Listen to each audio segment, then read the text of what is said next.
Allahu Allahu Allah.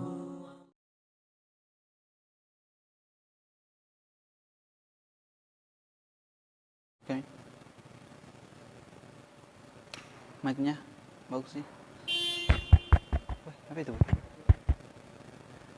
Bismillahirrahmanirrahim. Assalamualaikum warahmatullahi wabarakatuh. Innal hamdalillah nahmaduhu wa nasta'inuhu wa nastaghfiruh wa na'udzu billahi min shururi anfusina wa min sayyiati a'malina. May yahdihillahu fala mudilla lahu wa may yudlil fala hadiyalah. Allahumma shalli wa sallim ala Muhammadin wa ala alihi wa ashabihi ajma'in. Amma ba'd. Fa inna khairal hadithi kalamullah wa khairal huda huda Muhammadin sallallahu alaihi wasallam wa syarrul umuri muhdatsatuha wa kullu muhdatsatin bid'ah wa kullu bid'atin dhalalah wa kullu dhalalatin finnar. Para hadirin yang sangat berbahagia, para pemirsa yang sangat berbahagia, alhamdulillah Allah Subhanahu wa taala kembali memberikan kesempatan kepada kita semua sehingga kita bisa mengikuti taklim rutin kita, pengajian kita yang membahas hadis-hadis Rasulullah sallallahu alaihi wasallam dalam satu buku yang dikarang oleh Al-Imam An-Nawawi rahimahullah, satu buku yang sangat familiar di tengah-tengah kaum muslimin. Hadis-hadis ini adalah hadis-hadis pilihan yang dikarang oleh Imam An-Nawawi rahimahullah yang membahas masalah ibadah, masalah iman, kemudian masalah muamalah dan hal-hal yang dapat meningkatkan kualitas keimanan serta menambah pemahaman kita tentang agama Allah Subhanahu wa taala. Salawat dan taslim kepada Nabi kita Nabi Muhammad sallallahu alaihi wasallam. Semoga salawat kita kepada beliau akan menambah kecintaan kita kepada Nabi kita Muhammad sallallahu alaihi wasallam. Para hadirin yang berbahagia, kita masuk ke bab yang baru. Ya, sungguhnya masih ada beberapa hadis, tapi hadis yang sebelumnya masih ada kaitannya, makanya kami langkahi karena hadis pembahasan tentang amalan atau memperbanyak amalan di hari tua itu sudah hampir sama saja dengan hadis-hadis sebelumnya. Baik, kita masuk ke bab yang ke-13, bab tentang bab fi bayani kasrati turuqil khair.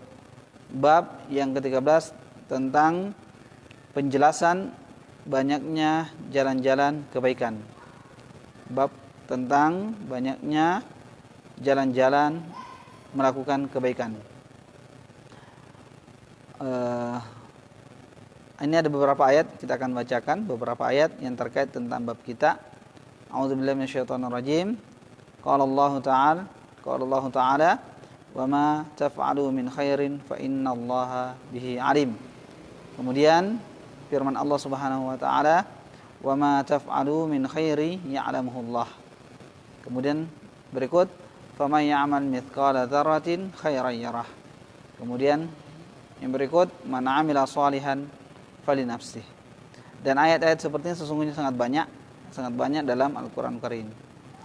Kemudian kita terjemahkan ya. Firman Allah dalam surah Al-Baqarah tadi 215, "Wa ma taf'alu min khairin fa innallaha bihi alim."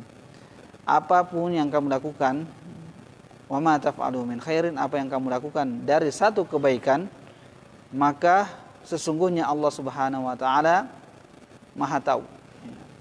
Apapun yang kamu lakukan dari satu kebaikan saja, maka sesungguhnya Allah pun Maha tahu tentang hal tersebut.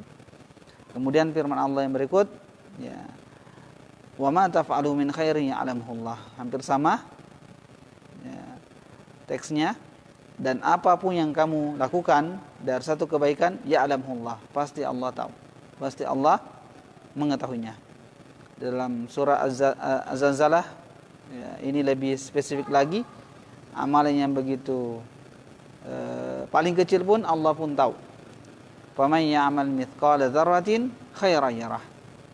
Maka barang siapa yang mengamalkan satu amalan mithqala dzarrah, meskipun sebesar biji dzarrah, ini sesungguhnya gambaran tentang sekecil apapun, ya, satu kebaikan itu pasti dia akan melihatnya. Pasti seseorang akan melihat dari satu kebaikan tersebut. Pasti Allah akan membalas satu kebaikan meskipun sebesar biji zarrah. Ini biasa diartikan dengan sebiji atom atau partikel yang paling terkecil. Pasti Allah akan memperlihatkannya. Kemudian ayat yang terakhir yang dinukil oleh penulis, firman Allah Subhanahu wa taala dalam surah Al-Jathiyah ayat 15, "Man 'amila shalihan falinafsih." Barang siapa yang melakukan satu amal soleh, maka sesungguhnya untuk dirinya sendiri. Hadirin yang berbahagia, dalam buku ini yang disyarah oleh Syekh Utsaimin rahimahullah, Ibnu Utsaimin rahimahullah menjelaskan bahwasanya sesungguhnya di antara dasar-dasar atau usul at-turuq, di antara usul-usul untuk kita bisa melakukan amal kebaikan itu, ada orang yang melakukan kebaikan atau ada orang yang melalui jalan kebaikan itu dengan cara juhud dengan badannya. Artinya dia melakukan kebaikan melalui pengorbanan anggota badannya. Wa imma badlul mali. Ada juga orang yang melakukan kebaikan dengan memperbanyak mengeluarkan hartanya. Wa imma markabin min hadza wa hadza. Dan ada juga orang yang berkorban, ya,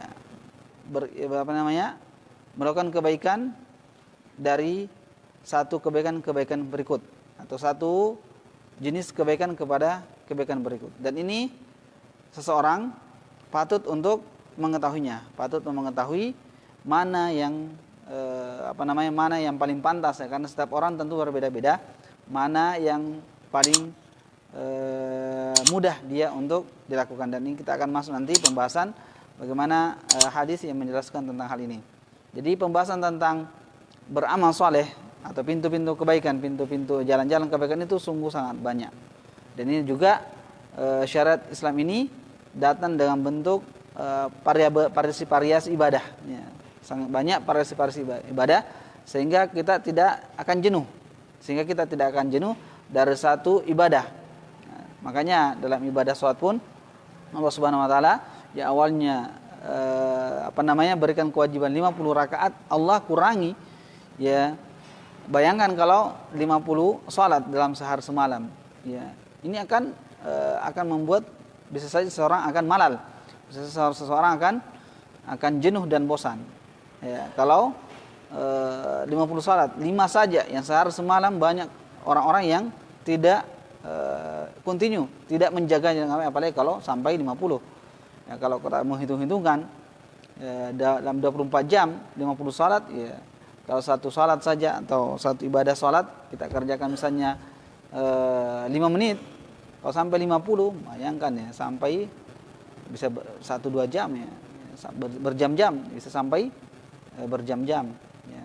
Dan itu tentu memberatkan. Makanya Allah Subhanahu wa taala variasikan, ya, banyak jenis-jenis ibadah yang bisa kita lakukan selain sholat, misalnya ada tilawatil Quran dan yang lain. Nah, kemudian kita langsung masuk hadisnya, hadis yang ke 119.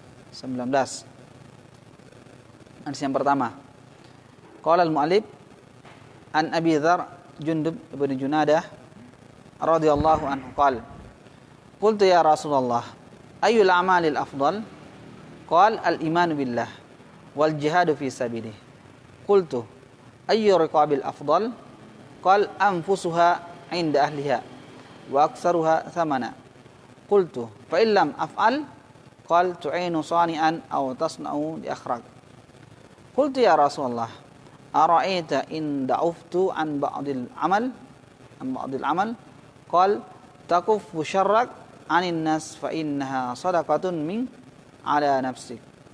Muttafaqun alaih. Dari sahabat Abi Dzar Al-Ghifari, Jundub ibn Junadah radhiyallahu an berkata, Aku pernah bertanya kepada Rasulullah sallallahu alaihi wasallam, "Ya Rasulullah, amalan apakah yang paling utama?" Ya. Amalan apakah yang paling utama? Nabi sallallahu alaihi wasallam menjawab, "Al-iman billah." Yang pertama, beriman kepada Allah. Beriman kepada Allah. Kemudian wal jihadu fi sabilih. Kemudian yang kedua, berjihad di jalannya, berjihad di jalan Allah azza wajalla. Lalu aku bertanya lagi, ayyu riqabil afdal? Kemudian sahabat ini bertanya lagi, memerdekakan budak yang mana yang paling afdal? Beliau SAW menjawab, yang paling anfusuha inda ahliha, yang paling baik menurut pemiliknya, atau yang paling baik dari sekian banyak budak yang dimiliki oleh pemiliknya, dan yang paling aksaruha thamana, dan yang paling mahal, ya, yang paling baik dari sekian banyak budak dan yang paling mahal harganya. Qultu, kemudian aku bertanya lagi, jika aku tidak sanggup, bagaimana ya Rasulullah? Kalau bahasa kita, bagaimana kalau aku tidak sanggup juga? Maka Nabi SAW menurunkan lagi derajatnya. Tu'inu sani'a, engkau membantu orang yang membutuhkan. Aw tasna'u li akhrak, atau engkau membantu orang orang yang membutuhkan bantuan. Kalau di terjemahan biasanya membantu orang-orang yang tidak punya pekerjaan atau orang-orang pengangguran. Ya, kalau kamu tidak bisa tadi membantu orang sonia, membantu orang-orang yang fakir, atau engkau mencarikan jalan, ya, mencarikan jalan orang-orang yang tidak memiliki pekerjaan agar dapat pekerjaan. Qultu ya Rasulullah, ya, bertanya lagi sahabat ini, ya Rasulullah, ara'aita, bagaimana pendapat engkau jika aku juga sesungguhnya lemah dari hal ini? Ya, artinya tidak sanggup juga membantu orang dan tidak sanggup juga mempekerjakan orang lain. Lalu bagaimana ya Rasulullah kalau saya pun tidak sanggup? Lalu Rasulullah menjawab dengan mengurangi lagi atau menurunkan lagi derajatnya, karena hal-hal yang disebutkan tadi ini agak berat bagi sahabat ini. Malah Nabi SAW menyebutkan, engkau menahan keburukan kepada orang, engkau menahan diri berbuat buruk kepada manusia, maka itu kebaikan bagimu. Satu sedekah kepadamu. Jadi engkau menahan keburukanmu kepada orang lain, maka sungguhnya itu juga satu sedekah bagi dirimu sendiri. Hadis riwayat Bukhari dan Muslim. Jadi para hadirin berbahagia, dalam hadis ini sahabat yang mulia Abu Dzar Al-Ghifari bertanya dengan pertanyaan yang paling utama.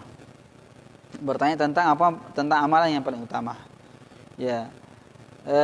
Teks-teks hadis yang seperti ini ada berapa ya? Ada berapa hadis-hadis yang semisal dengan ini. Rasulullah SAW orang yang sangat paham dengan dengan as-sa'il. Beliau paling banyak dan paham dengan orang-orang yang bertanya.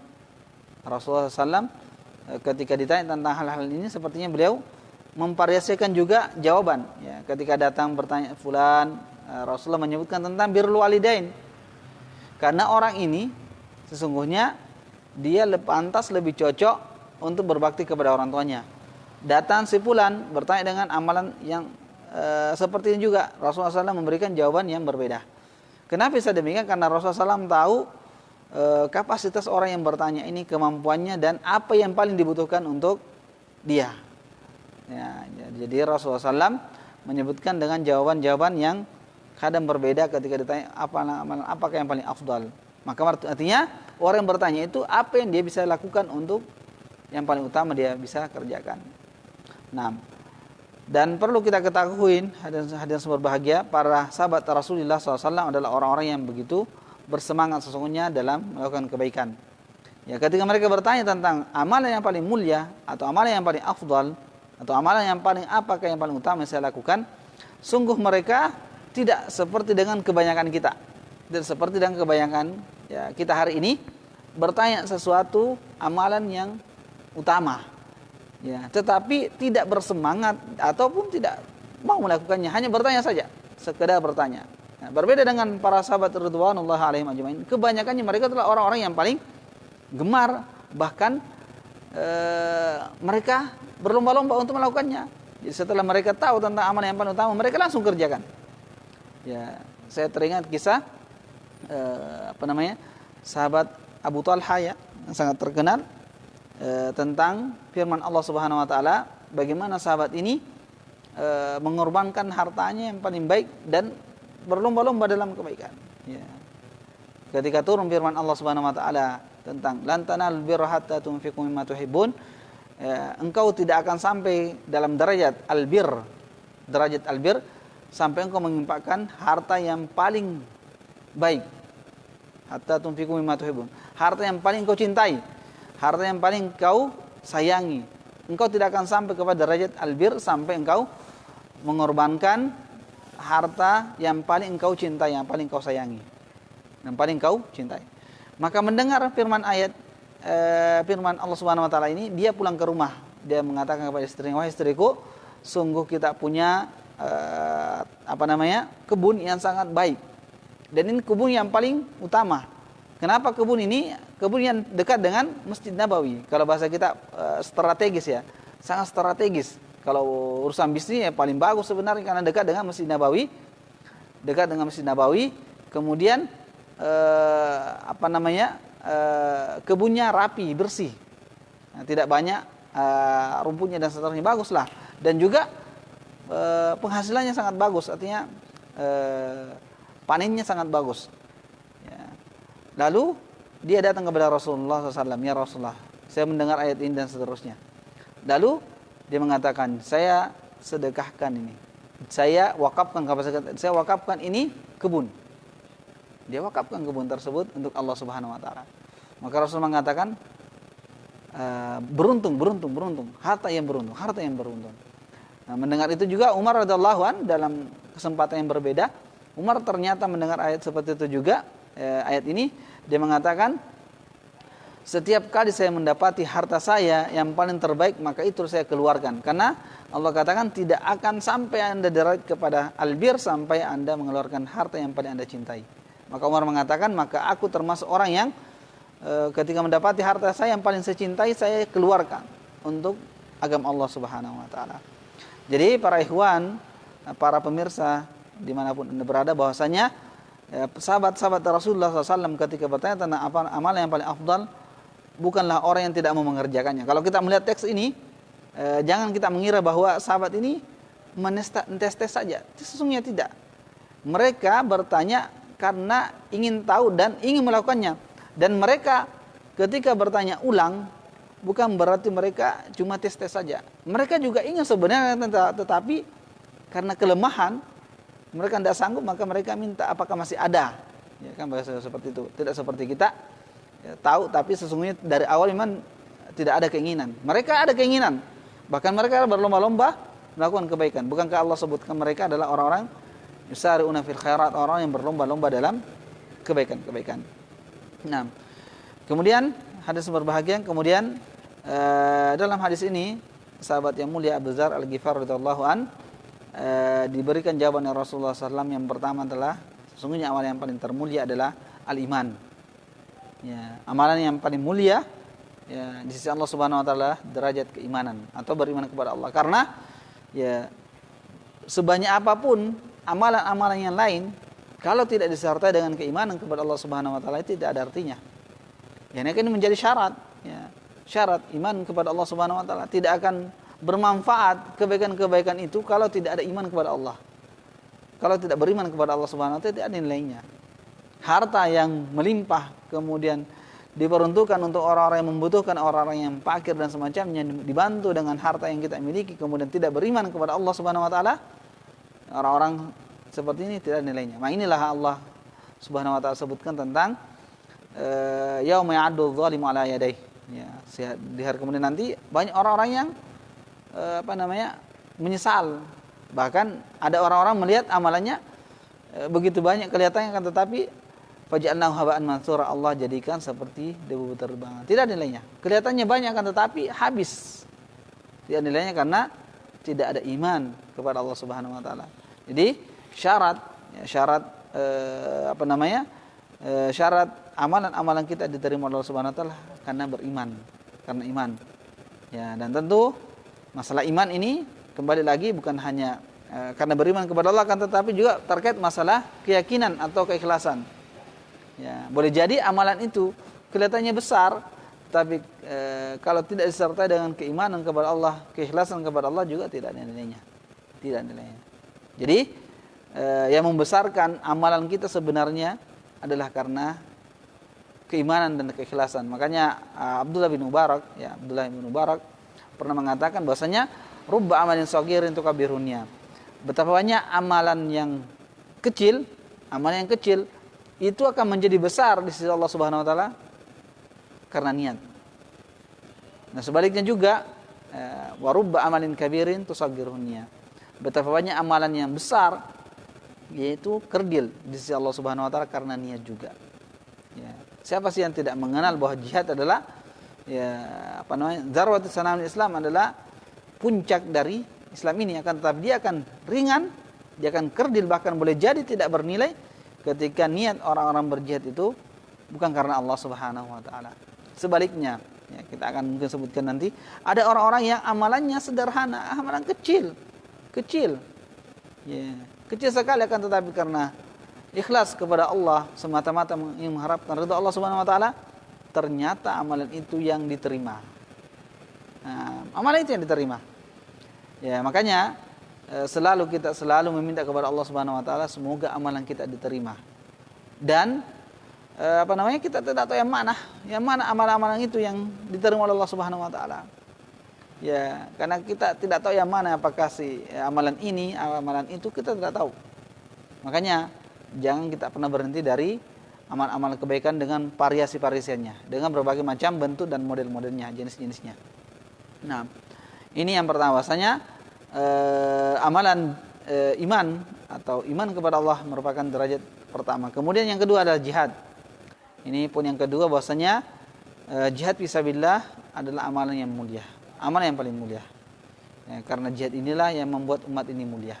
Ya, karena jihad fisabilillah yang akan mengangkat sebenarnya derajat izzah kaum muslimin. Ya, Rasulullah SAW menyampaikan bahwasanya ya, kalian akan senantiasa diperebutkan oleh umat lain, kemudian hina. Ya, tasallatu alaikumul ada, musuh kalian memporak-porandakan kalian, ya, menghinakan kalian dan seterusnya. Karena kenapa? Taraktumul jihad, karena meninggalkan jihad fisabilillah. Jadi puncak kemuliaan kaum muslimin sebenarnya jihad fisabilillah, tidak bisa dihilangkan.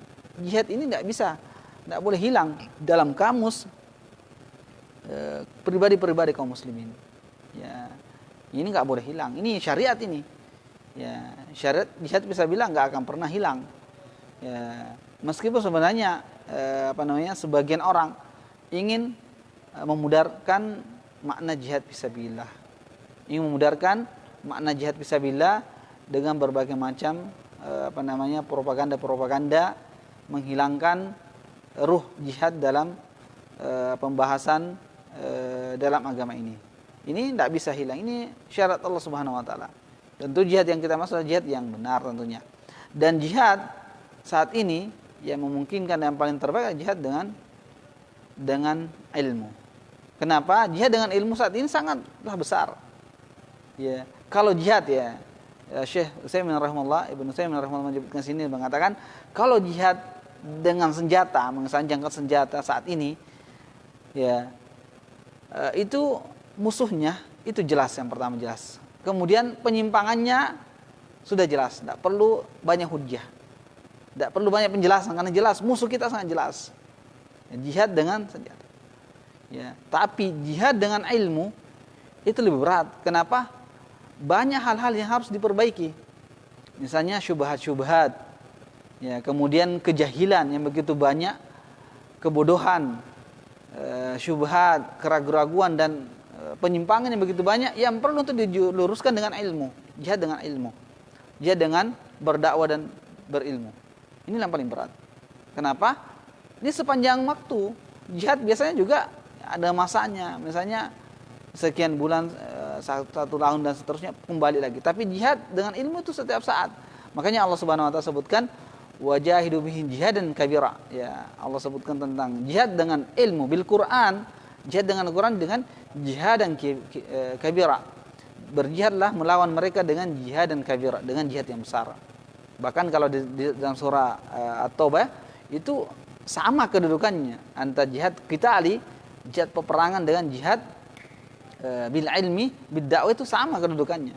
Ketika disebutkan tentang janganlah berangkat semua perang, harus ada yang tinggal. Ini kedudukannya sama.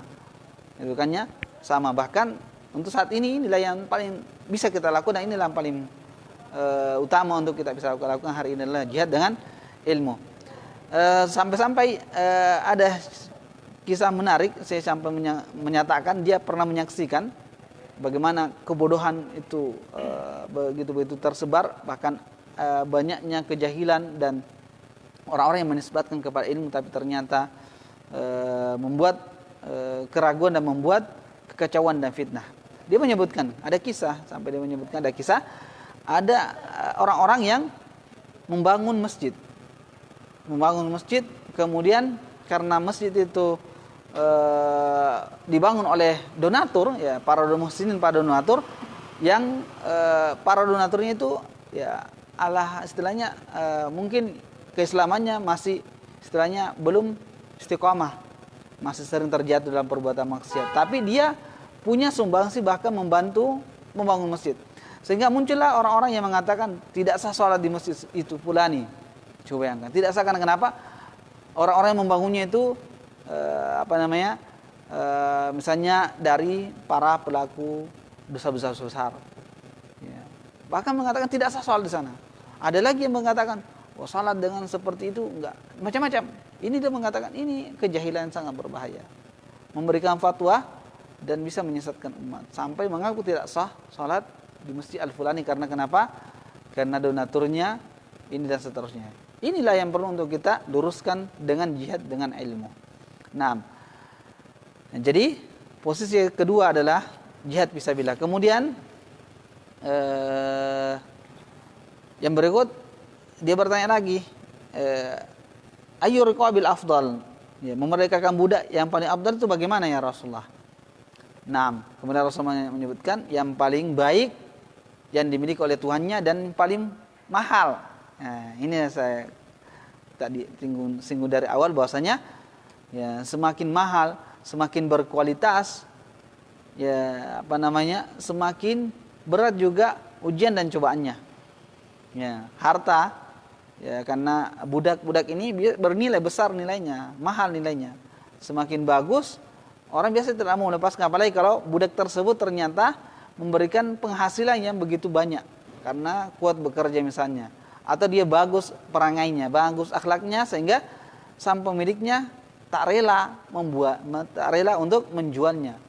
Tapi itu menjadi amalan yang paling utama ketika si fulan ya mampu untuk menjualnya dan memerdekakannya. Coba bayangkan, ya, dia mengorbankan hartanya, merelakan budaknya merdeka, atau dia menjual untuk Allah Subhanahu Wa Taala, maka tentu pahalanya sangat besar, sangat-sangat besar pahalanya. Jadi Rasulullah SAW yang menyebutkan bahwa ini termasuk amalan yang utama. Ya, ketika harta begitu sudah mulai ada kecintaan yang begitu tinggi kepada harta, tiba-tiba kita jual untuk agama Allah Subhanahu Wa Taala, kita lepaskan untuk agama Allah, inilah inilah cobaannya, inilah pahalanya sangat besar, pahala besar insya Allah Subhanahu Wa Taala. Ya, dan ini sahabat-sahabat Rasulullah SAW, ya, contoh teladan bagi kita semua, orang-orang yang sering tiba-tiba kaya, tiba-tiba miskin. Ya, coba bayangkan kayak Umar, tiba-tiba setengah habis hartanya. Bahkan Abu Bakar tiba-tiba kaya, tiba-tiba miskin. Ya. Karena mereka tahu bahwa harta-harta yang dimiliki itu sesungguhnya apa yang kita infakkan di jalan Allah, apa yang kita peruntukkan untuk agama Allah Azza wa Jalla. Nah, disebutkan Umar mengatakan, idza ajabahu syai'un min mali tasaddaqa bihi ittiba'an li hadhil ayat. Disebutkan maksudnya Ibnu Umar radhiyallahu anhuma, jika hartanya itu membuat dia takjub, maka dia langsung sedekahkan. Ya. Kenapa? Jangan sampai hal ini bisa melalaikan kita dari Allah Subhanahu wa taala. Kalau ada hartanya yang sangat istimewa, ya supaya tidak ini, dia langsung dia sedekahkan di jalan Allah agar dia lepas dari fitnah harta tersebut. Nah. Kemudian yang ketiga, sahabat ini bertanya lagi, ya Rasulullah, bagaimana kalau aku pun tidak sanggup melakukannya? Maka Rasul mengatakan, engkau membantu saja. Ini kan sebenarnya kalau jihad itu membutuhkan harta, membutuhkan tenaga, fisik, bahkan jiwa kita pun, raga kita semua dibutuhkan, bahkan kadang harta pun dibutuhkan. Maka ini turun lagi sedikit, ya, engkau membantu saja. Kalau begitu bantu saja orang-orang yang tidak memiliki apa-apa, kau bantulah. Misalnya atau tidak sanggup membantunya orang-orang miskin, orang-orang fakir tersebut, kalau pun tidak sanggup, engkau carikan pekerjaan atau carikan carikan orang-orang yang bisa mempekerjakannya. Artinya menjadi wasilah perantara agar orang tersebut bisa memiliki harta atau punya penghasilan. Itu satu kebaikan, ya, menjadi perantara atau menjadi wasilah pengantar orang-orang mendapatkan pekerjaan. Karena memo-memo itu sangat penting juga, atau syuf'ah kalau bahasa istilahnya dalam agama kita namanya syuf'ah atau memo-memo, wasilah-wasilah, syafaat-syafaat itu boleh. Misalnya kita sekampung misalnya, kemudian kita punya kenalan di sebuah perusahaan atau kemudian kita sampaikan bahwa saya punya kenalan begini-begini, ya, dan alhamdulillah karena kita punya nama dengan teman kita, ya, kita tawarkan orang-orang yang tidak punya pekerjaan. Itu termasuk satu kebaikan.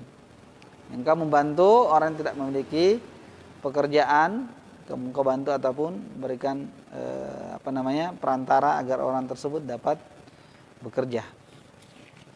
Kemudian dia bertanya lagi, ya Rasulullah, bagaimanapun kalau juga saya tidak sanggup, maka kalaupun kamu tidak sanggup, maka tahan diri, menjaga diri, jangan menyakiti orang, jangan berbuat jahat sama orang. Itu satu saja.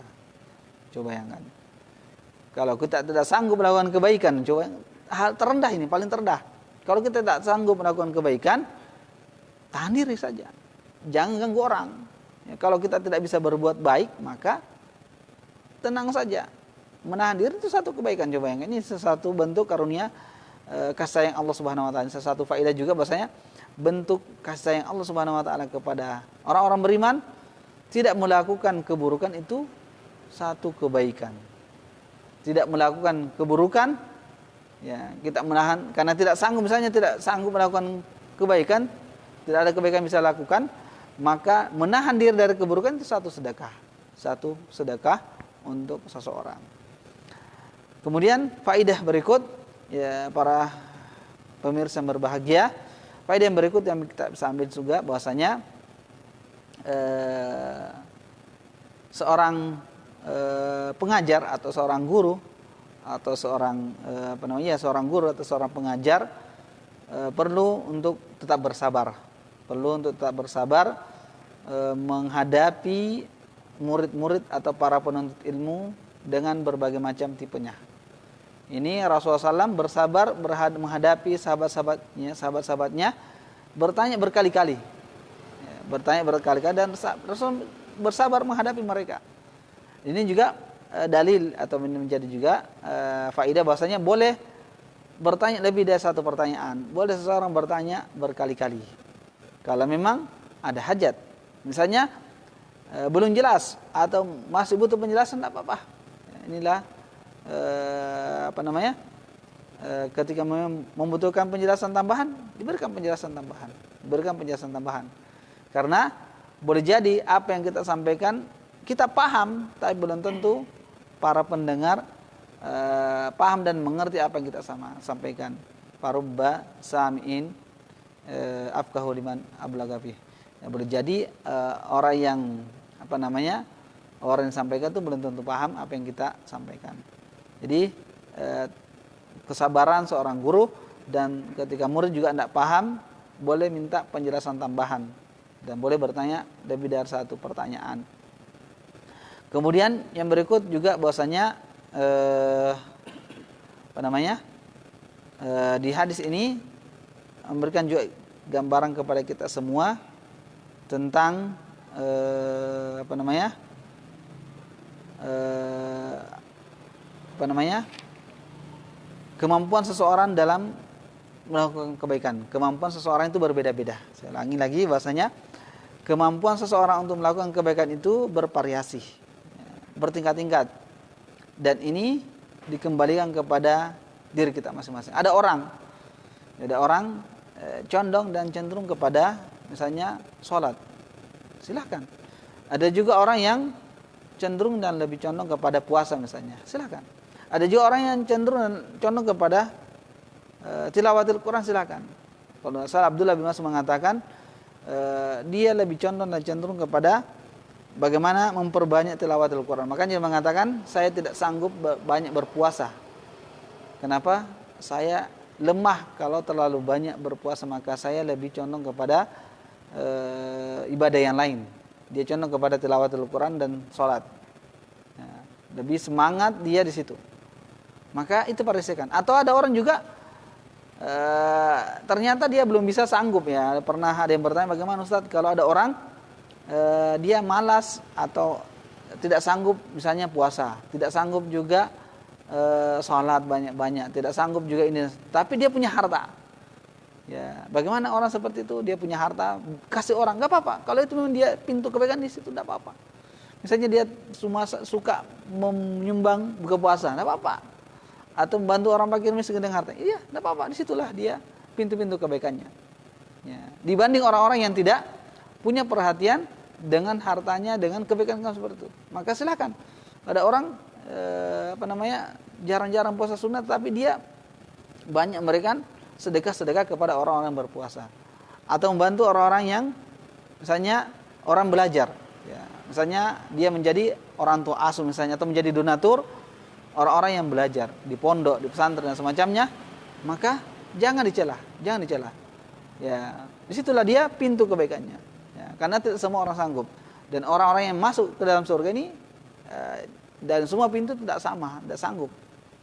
Kita tidak bisa seperti Abu Bakar As-Siddiq radhiyallahu anhu. Abu Bakar As-Siddiq itu semua pintu surga dia masuki. Ya. Dari pintu rayyannya, pintu sedekahnya, pintu ini, pintu itu. Dia bisa masuk semua.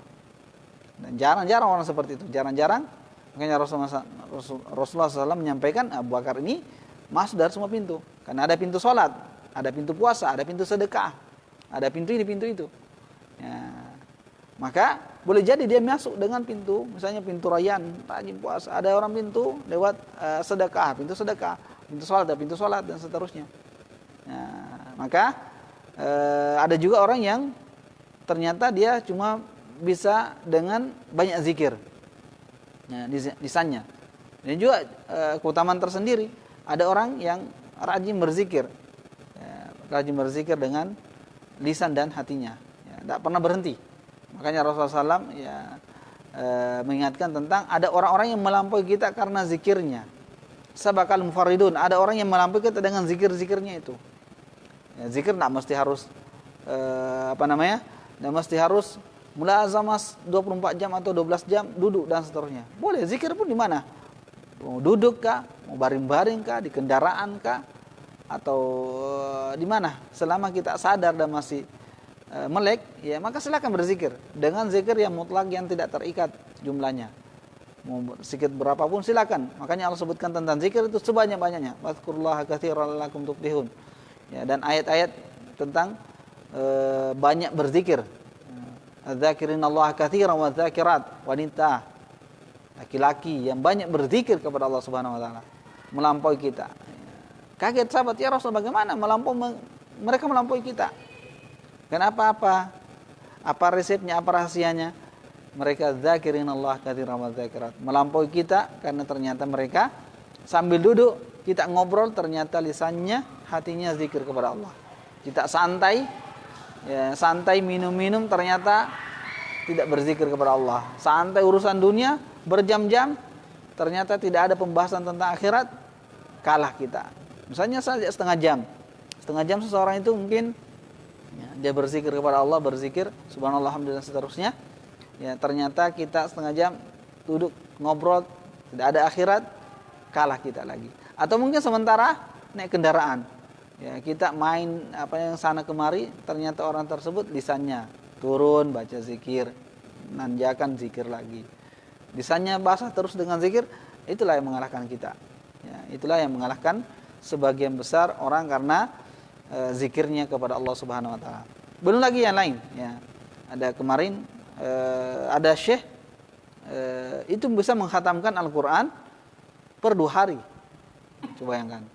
Setiap 2 hari khatam, setiap 2 hari khatam. Coba bayangkan, setiap 2 hari khatam, setiap 2 hari khatam. Ditanya bagaimana kok Ramadan? Dia mengatakan Ramadan setiap hari khatam. Coba bayangkan. Dan itu menjadi rutinitasnya. Ya, ada pernah coba sehari itu kalau mau khatam Al-Quran itu sampai sore. Dari habis subuh, kalau kita betul-betul mau murajaah ya, dengan bacaan tartil ya, itu bisa sampai jam 5 sore. Nah, dan saya pernah sudah dapat, bukan menghafal ya, mengaji. Ada acara mengaji di tetangga, itu mulai habis subuh sampai menjelang maghrib baru khatam. Sampai yang itu non-stop. Meskipun orangnya bergantian, tetapi non-stop. Itu bisa khatam, bisa khatam. Dengan bacaan tartil, tidak terlalu cepat juga, tidak terlalu lambat, ya, sedang. Nah itu ada orang seperti itu. Jadi sekali lagi, hadirin semua berbahagia, mari kita melihat mana kita cocok dengan amal-amal kebaikan itu. Mana cocok kita dengan amal-amal soleh yang kita bisa lakukan. Ataupun menunjukkan orang kepada amal-amal soleh tersebut sehingga kita pun dapat pahala. Kemudian yang terakhir, bahwasanya sekecil apapun kebaikan itu jangan pernah dianggap remeh. Jangan pernah dianggap remeh amal kebaikan itu, karena kita tidak tahu yang mana diterima oleh Allah Subhanahu wa taala. Wallahu taala alam. Inilah beberapa ta'liq, beberapa faidah dan pelajaran yang kita bisa ambil dari hadis Abu Dzar Al-Ghifari tentang pintu-pintu kebaikan, tentang manakah amal-amal yang afdal untuk kita lakukan. Wallahu taala alam. Subhanaka wa bihamdik asyhadu an la ilaha illa anta astaghfiruka wa atubu ilaik. Assalamualaikum warahmatullahi wabarakatuh. Allah